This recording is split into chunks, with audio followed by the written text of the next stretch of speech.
Bonjour, je m'appelle Janie, je suis infirmière au Mère Enfance. Ce que je viens faire aujourd'hui, c'est que je viens vous enseigner comment faire le bain de bébé.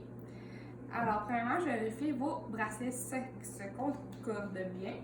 Alors, votre bracelet à vous, c'est bien ma côté. Numéro de bracelet, c'est 1, 2, 3, 4. Parfait, je vérifie celui de bébé. Alors, bébé de ma côté. Numéro de bracelet identique à la mère est 1, 2, 3, 4. Parfait. Bon bébé, bonne maman. Parfait. Alors, moi, ce que je dois faire à l'hôpital, faites pas ça à la maison, c'est que je dois prendre la température de bébé pour savoir s'il est apte à aller dans le bain. S'il est trop froid, on va continuer peau à peau, puis on va reprendre le bain plus tard. Alors, je vais vérifier sa température. Puis aussi, je vais vous demander d'allaiter votre bébé avant de donner le bain. Alors là, vous avez allaité, c'est correct. On va prendre la température de bébé sous le bras. Il faut que sa température soit en haut de 36,5. Alors, on va vérifier ça. Ça va bien. Parfait. 36,8, c'est bon. Bonne température. Parfait. Alors, un bain, on doit donner le bain à un bébé aux 2 jours, puis on doit laver ses cheveux aux 4 jours. Alors, avant de commencer à vous montrer le bain, je vais vous dire qu'est-ce que vous devez avoir pour un bain.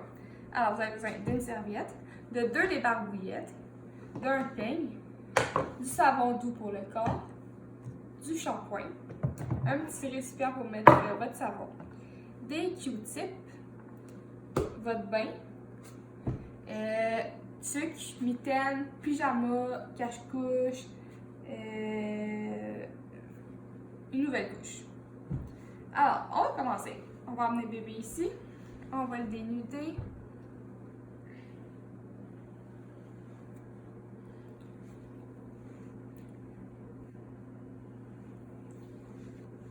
En ce qui concerne le soin de la peau, je vais vous dire tout de suite, après avoir donné le bain, on peut mettre de la crème hydratante sur sa peau. Ça va aider le bébé à le soulager. Puis aussi, avant de donner le bain, il y a 3 éléments de surveillance. C'est qu'on ne doit jamais laisser le bébé tout seul. On doit s'assurer que c'est le bon moment pour le bébé d'avoir le bain. Alors, il ne faut pas qu'il soit affamé, puis il ne faut pas qu'il soit beaucoup endormi. Fait que lui, c'est un bon moment pour le petit Thomas. Alors, on va le déshabiller. On va laisser. Puis là, c'est ici.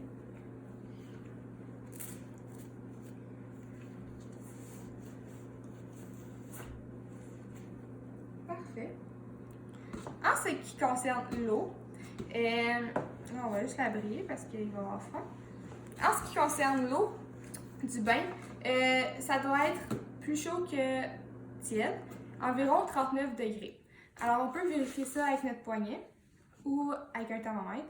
On s'assure aussi que la température est une température ambiante, plutôt chaude pour bébé. Aussi, on ne met pas trop d'eau, on essaie que ça soit environ 10 cm. Fait qu'il faut que ça arrive au niveau de la poitrine. Alors, c'est ça. Bébé est prêt à aller dans le bain. On va y aller. On va enlever sa couche.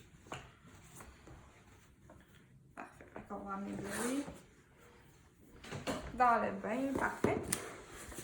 Alors, je vais mettre une des barbouillettes tout de suite sur ton corps pour éviter qu'il perde la chaleur. Parfait. Alors, lorsqu'on commence à laver un bébé, on commence par son visage parce qu'on ne met pas de savon dans le visage. Alors, avec ma débarbouillette, je la mouille et je commence par ses yeux. Fait que coin de l'œil vers l'extérieur avec un coin de débarbouillette. Je change de coin de débarbouillette, un autre coin de l'œil vers l'extérieur. Ensuite, je change de coin, je vais laver ses oreilles. Fait que centre extérieur, je change de coin, centre vers extérieur.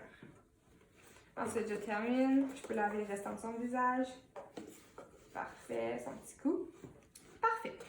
Maintenant, pour les cheveux, je vais vous dire en premier lieu les soins de cheveux.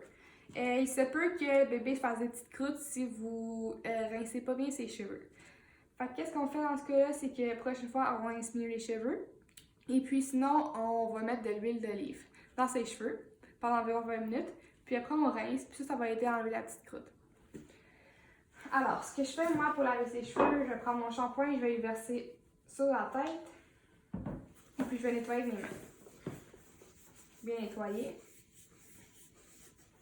Je vais prendre mon petit peigne et je vais venir enlever la saleté. Je remise. Parfait. Je vais venir rincer avec ma désarbette au besoin.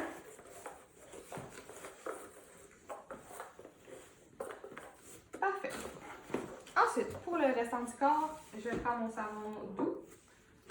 Je vais venir chercher d'autres savons dans mon petit récipient. Alors, je vais venir nettoyer son petit cou, son thorax, ses bras, ses petites mains, ses doigts. Parfait. Je vais venir laver ses jambes. On va essayer de garder la débarbette le plus possible. Allez, bébé. Bon. On essaye de bien laver les plis de cuisses, plis de bras, parce que souvent il y a des petites substances telles que le vernix qui s'accumule là. On essaie d'enlever ça. On lave les petits orteils. On fait le dos de bébé. On lave bien son petit cou. Et puis on termine avec les organes génitaux. Alors, pour les organes génitaux, pour un petit garçon, dans le fond, on lave avant vers l'arrière. On essaie de laver aussi les testicules en dessous des testicules, parce que souvent il y a peut y avoir du caca qui se ramasse là. On ne touche pas au prépuce non plus. Alors, je fais avant, extérieur, puis en dessous des testicules. L'anus, on n'oublie pas non plus. Parfait. Ensuite, on s'assure qu'il n'y a plus de savon sur le bébé. Parfait. Le bébé est tout propre. Alors, on peut le sortir du bain. On met des barbiers sur la serviette. Et puis là, on l'essuie bien parce que ça évite les signes. Fait qu'on essuie sa tête, ses oreilles, son cou, très important. Ses jambes, ses bras. Parfait. Alors, en ce qui concerne ses ongles, les soins des ongles, en fond, on essaie de ne pas les couper dans les premiers jours de vie. On peut les limer jusqu'à 10 jours. De 7 à 10 jours. Parfait, comme ça. En ce qui concerne son cordon, je vais vous montrer les soins de cordon. Alors, vous avez besoin des Q-tips. Alors, vous devez mouiller le premier Q-tip à l'eau tiède. Vous devez faire une demi-lune. Vous changez de côté des Q-tips, vous le mouillez, vous faites l'autre demi-lune. Et puis, on n'hésite pas à refaire ce mouvement si on voit que le cordon est encore sale. Fait qu'on peut prendre un autre Q-tip, on le remouille, demi-lune, on le remouille de l'autre côté, demi-lune. Et puis, dernier Q-tip, ce qu'on fait, c'est qu'on sèche. Alors, demi-lune côté, on change, demi-lune. Parfait.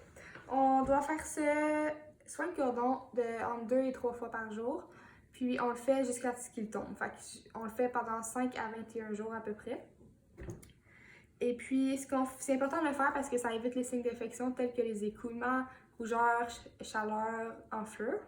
Si jamais ça arrive, vous devez aller consulter. Alors ça c'est bon. Pour les organes génitaux, des fois il peut faire sur le siège des petites rougeurs, fait qu'on peut mettre la crème à base de zinc. Parfait. Alors ce qu'on va faire, c'est qu'on va rhabiller bébé. On va remettre sa petite couche.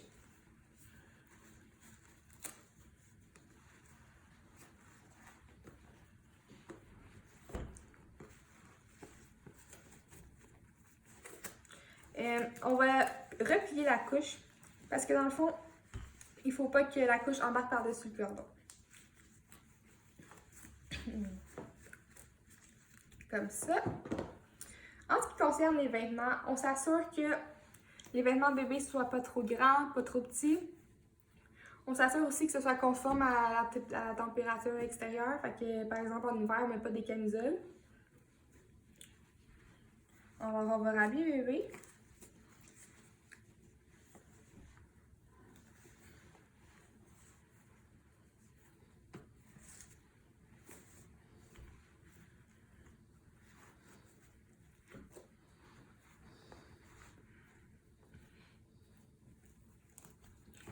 Parfait, bébé, il est tout propre.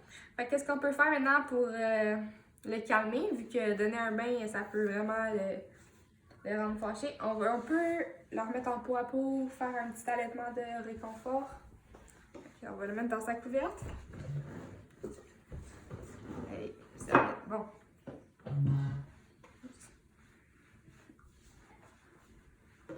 Une grosse couverte, pas mal. Et voilà.